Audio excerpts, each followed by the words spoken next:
Checa, pero estuvo en Ucrania en los momentos más difíciles, que por supuesto todavía siguen, pero vamos a conversar con él por este mismo escenario económico y la guerra que está allí azotando toda esa región. Escobar, mucho gusto. ¿Cómo le va? Buenas tardes, buen día para ustedes, un saludo grande para todos los televidentes y para todos mis hermanos de Argentina. Cuéntenos dónde está ahora. Y nosotros estamos viviendo en Brno, que es la segunda ciudad en importancia de República Checa. Correcto, correcto. ¿Usted estuvo en Ucrania en los momentos de la invasión rusa a ese país? Sí, lamentablemente nosotros vivíamos en la ciudad de Dnipropetrovsk, que a ustedes ahora la van a empezar a escuchar de manera más asidua porque hay una concentración importante de tropas del ejército ucraniano en esa zona. Algunos dicen en la idea de retomar posiciones que han ido perdiendo frente al avance del ejército ruso. Dnipropetrovsk es una ciudad que está a unos 200 kilómetros de la frontera con Rusia. Está al este del país, mucho más cerca de Rusia que de Kiev. Y bueno, el día 24 de febrero a las 5:30 de la madrugada empecé a escuchar unos estruendos terribles, mi casita vibraba. Qué bárbaro. Las paredes, el techo, los vidrios, y le dije a mi señora: levantate, vestite, me parece que ya empezó, porque había una escalada previa de bombardeos del ejército ucraniano sobre territorios del mismo país, ¿no? Donde había ciudadanos ucranianos inclusive, en una clara, digamos, violación a los acuerdos de Minsk. Entonces yo hablaba con mi esposa y le decía: mirá, acá en vez de llamar a elecciones, están apostando a la artillería. Le digo: vámonos de este país porque esto va a terminar en una guerra. Y mi señora, como Rusia y Ucrania han tenido más de 600 años de una historia de amor y de odio, ¿no? Porque eran parte del imperio zarista.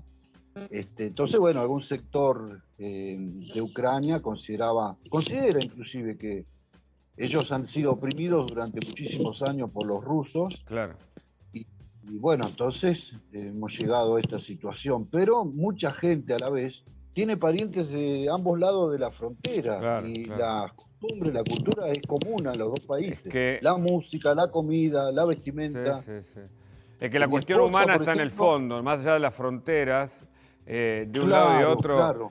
están los seres humanos. ¿Y cuándo pudo irse usted de ese lugar? Y ahora, bueno, no está tan alejado de la zona que sigue en conflicto, ¿no? Claro, mire, yo le doy un dato que los televidentes, el periodismo lo puede verificar. Hace más o menos un mes en esta ciudad, la ciudad de Brno, que estamos más de 1000 kilómetros de la frontera con Ucrania, se agotaron las pastillas de yodo en las farmacias. Y el gobierno de la ciudad sacó un comunicado explicando que el yodo que se usa para prevenir el cáncer de tiroides derivado de una exposición a material radioactivo, es decir, la gente tiene temor a que explote una bomba atómica en la ciudad y por eso compraban las pastillas de yodo. Pero el gobierno les aclaró que el yodo que se necesita para prevenir ese cáncer de tiroides tiene una dosis muchísimo más alta que la que se vende en las farmacias, que habría que tomar 20 pastillitas de esas para que logre algún resultado, y que en caso de ser necesario el gobierno proveería de ese tipo de medicamentos. Entonces, vos te das cuenta que la población, la gente común, vive muy preocupada por un... ¿Y usted aún estando en República Checa siente el temor de la guerra allí, digamos, en sus alrededores? Mire, lamentablemente es así porque en esta ciudad hay mucha gente que habla ruso. Yo hablo un poco de ruso porque viví 4 o 5 años en Ucrania, en el lugar donde yo vivía se hablaba ruso. Y acá la gente también habla ruso, porque la influencia de Rusia sobre toda esta zona fue muy grande durante muchos años. No solamente una influencia política, sino cultural. Inclusive hay gente que, sin conocerme mucho, me ha dicho, nosotros seguimos existiendo.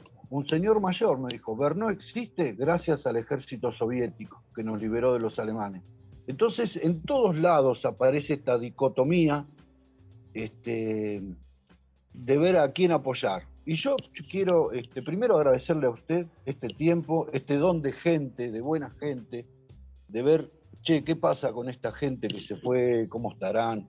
Le agradezco, por supuesto, la producción de estos minutos. Sí, sí, claramente a ellos. Pero sí, no sí. quiero despedirme de ustedes sin pedirles, sin rogarles a la comunidad de ucranianos en Argentina, a la comunidad de rusos en Argentina, a todo el pueblo, al papá, a la mamá, que yo entiendo a veces Argentina no pasa un buen momento, sé que hay situaciones muy terribles de falta de trabajo, pero por favor ayúdennos a parar esta guerra, porque esta guerra puede tener un desarrollo que nadie lo quiere, y lo peligroso Sí, a escala es mundial, que a escala sigue mundial. continuando en el tiempo. Nadie lo Claro. quiere esto, pero esto cada vez se agranda más, ¿no?